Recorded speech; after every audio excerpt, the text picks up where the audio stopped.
Students, हम industrial law में सबसे पहले हमने फैक्ट्री एक्ट पढ़ा। अब औद्योगिक विवाद अधिनियम 1947 के विषय में जानेंगे। जैसा कि आप जानते हैं कि इंडस्ट्रियल लॉ में हमने जो हमारी बुक है इंडस्ट्रियल लॉ, इसमें दो एक्ट सबसे इम्पोर्टेंट हैं। एक है फैक्ट्री एक्ट 1948 और दूसरा है इंडस्ट्रियल डिस्पोर्ट्स एक्ट 1947। इसमें जो वर्ड यूज होते हैं सबसे पहले उनके बारे में जानेंगे, तभी हमें इससे संबंधित चीजें अधिक स्पष्ट होंगी और ज़्यादा अच्छे से समझ में आएंगी। आप लोग जानते हैं स्टूडेंट्स कि इसमें बहुत सारे वर्ड हैं। हम 1 बाय 1 लगभग 30 वर्ड होंगे। हम आज की वीडियो में 10 या 12 वर्ड यूज करेंगे और नेक्स्ट टाइम और। तो पहला वर्ड है उपयुक्त सरकार।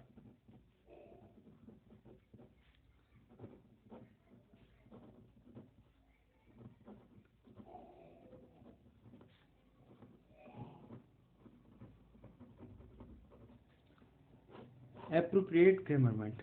भाई ये गवर्नमेंट क्या होती है? गवर्नमेंट से मतलब राज्य सरकार से है। किससे है? राज्य सरकार। राज्य सरकार कौन सी होती है? हम जैसे जानते हैं कि हम भारत देश में रहते हैं, इसमें दो तरीके की गवर्नमेंट चलती है, एक राज्य सरकार और एक केंद्रीय सरकार। केंद्र की सरकार जो बनती है वो अभी बता रहे हैं सरकार, आप लोग अच्छी तरीके से जानते हैं, जब प्रधानमंत्री चुना जाता है वो केंद्र की सरकार होता है, जब सीएम चुना जाता है मुख्यमंत्री तो राज्य की। जैसे हम उत्तर प्रदेश में रहते हैं तो उत्तर प्रदेश के जो सरकार है उससे मतलब है उपयुक्त सरकार है। परंतु कुछ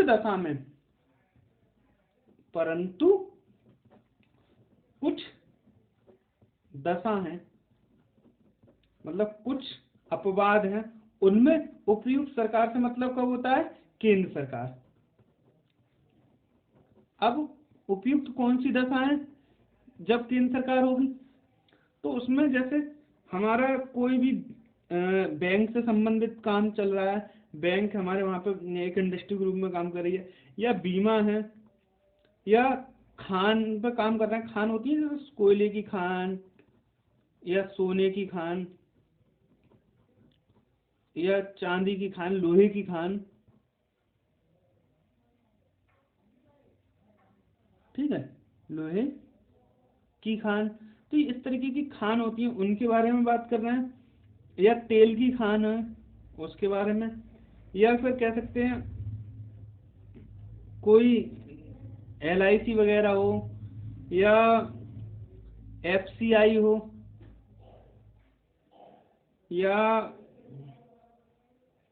बंदरगाह से संबंधित कोई फैक्ट्री एक्ट में कोई प्रॉब्लम, तो इसमें उपयुक्त सरकार से मतलब क्या है? केंद्र सरकार से। बाकी सब दशा में राज्य सरकार है। क्लियर? अब नंबर दूसरा वर्ड आ जाता है आपका पंच।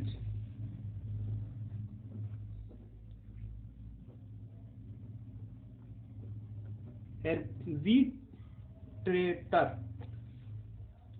जो पंच होते हैं वो कौन होते हैं? जैसे आपने पंच वर्ड सुना होगा, पंच परमेश्वर वर्ड सुना होगा। तो पंच से मतलब क्या है? जो मतलब मध्यस्थता का काम करे। पंच से मतलब क्या है? जो मध्यस्थता। जैसे राज्य सरकार और मेरी कंपनी, मान लो मेरी इंडस्ट्री है DK कंपनी, उसमें और राज्य सरकार में, यूपी गवर्नमेंट में कोई विवाद हो गया, आपस में विवाद हो गया और उसमें कोई मध्यस्थता का काम कर रहा है। मान लीजिए उसमें कोई मध्यस्थता कौन कर रहा है? बैंक कर रहा है, कोई बैंक SBI बैंक कर रहा है। तो ये मध्यस्थ को क्या कहेंगे हम? पंच। ठीक। नंबर 3 की बात करें, औसत वेतन, मतलब एवरेज सैलरी या पे भी कहते हैं। ठीक, तो औद्योगिक विवाद अधिनियम 1947 की धारा 2 AAA के अनुसार श्रमिकों को देय मासिक वेतन की दशा में गत पूर्ण 3 महीने में अर्जित राशि, साप्ताहिक वेतन की दशा में गत 4 सप्ताह की अर्जित राशि, दैनिक वेतन की दशा में 12 दिन की वेतन की औसत मजदूरी को औसत वेतन कहते हैं। मतलब क्या है, मान लो हम किसी को मंथली हमने कोई श्रमिक रखे, एक श्रमिक रखा, उसकी सैलरी दे रहे हैं हम 5,000 रुपये महीने, तो 3 महीने का एवरेज वेतन गत पूर्ण 3 महीने में अर्जित राशि देय मासिक वेतन की दशा में गत पूर्ण 3 महीने का में अर्जित वेतन, तो इसमें 3 महीने कितना हो जाएगा, 15,000 रुपये।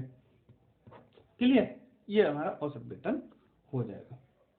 मान लो हम 100 रुपये मतलब सप्ताह में चल रहा है, मान लो हमें एक सप्ताह में 500 रुपये 1,000 रुपये मिलते हैं, तो 4 सप्ताह में 4,000 रुपये एवरेज वेतन हो जाएगा। अब मान लो हम रोज के 200 रुपये मिलते हैं, तो 12 दिन का, तो 12 दूनी 2400 रुपये, ये है औसत। फिफ्थ है फैसला या परिनिर्णय, अवार्ड।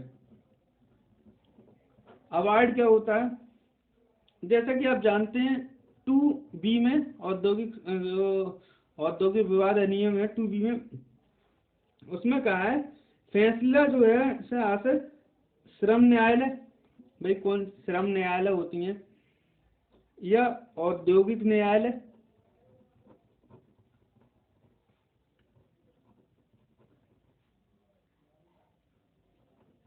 अथवा राष्ट्रीय न्यायालय में जो फैसला या निर्णय लिया गया है वही फैसला कहलाया जाता है, या राष्ट्रीय हो।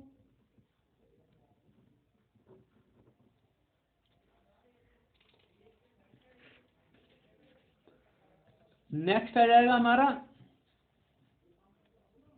6 बैंकिंग कंपनी।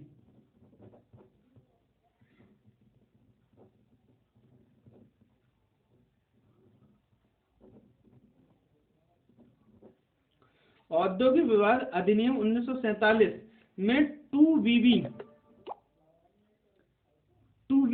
के अनुसार बैंकिंग कंपनी ने से आशय बैंकिंग कंपनी अधिनियम 1949 की धारा 5 के राज्य सरकार परिभाषित किया गया है कि बैंकिंग कंपनी से है जिसकी शाखाएं कार्यालय एक से अधिक राज्यों में हो, उसे बैंकिंग कंपनी कहते हैं। जैसे भाई बैंकिंग कंपनी क्या है, बैंकिंग कंपनी वो है कि जिसका शाखाएं हो, मतलब ब्रांच हो, और एक से अदर स्टेट में हो। जैसे हम कहाँ के हैं, यूपी, और यूपी में SBI है, यूके उत्तराखंड में भी SBI है। मान लीजिए हमारा MP मध्य प्रदेश, उसमें भी SBI है। तो ये जो बैंक है, तो ये कौन सी कंपनी है, बैंकिंग कंपनी है। क्लियर। 7 की बात करें हम, मंडल बोर्ड।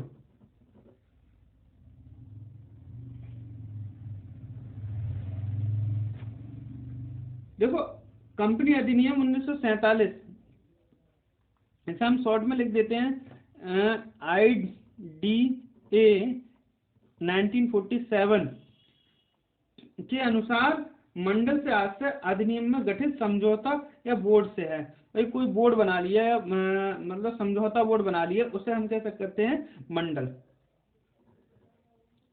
समझौता बोर्ड का गठन। क्लियर। तो ये क्या है हमारा मंडल। 8 आ जाता है हमारा बंदी या समापन।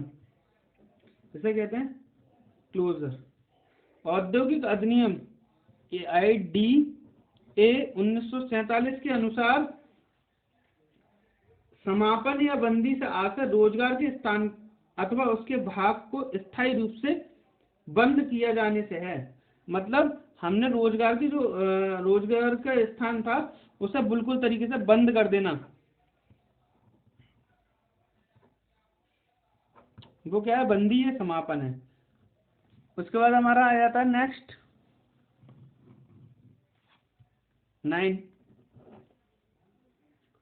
9 हो जाएगा समझौता।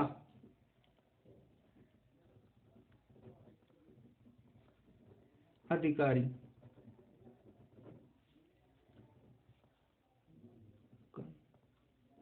Conciliation officer. औद्योगिक विवाद 1947 के अनुसार औद्योगिक विवाद अधिनियम 1947 के अनुसार समझौता अधिनियम से आशय अधिनियम के अंतर्गत नियुक्त, भाई हमने कोई समझौता कराना है तो किसी ने नियुक्त कर दिया, जो सरकार ने नियुक्त कराया है, उपयुक्त सरकार को नियुक्त कर देती है किसी व्यक्ति को, तो उसे क्या कहते हैं, नियुक्त अधिकारी या समझौता अधिकारी। नियुक्त व्यक्ति को समझौता अधिकारी कहते हैं। किसने नियुक्त किया है ये, भाई उपयुक्त सरकार, जो भी सरकार हो, चाहे केंद्र सरकार हो चाहे मतलब राज्य सरकार हो। लास्ट 10 की बात करें, नियंत्रित उद्योग। नियंत्रित उद्योग से मतलब क्या है हमारा, कंट्रोल्ड इंडस्ट्री। कंट्रोल इंडस्ट्री से ऐसा है कि जो सरकार, जो उद्योग या तो राज्य सरकार के द्वारा या केंद्र सरकार के द्वारा नियंत्रित होते हैं उन्हें नियंत्रित इंडस्ट्री कहते हैं। Thank you very much. यह है नियंत्रित उद्योग। ठीक, okay, thank you very much.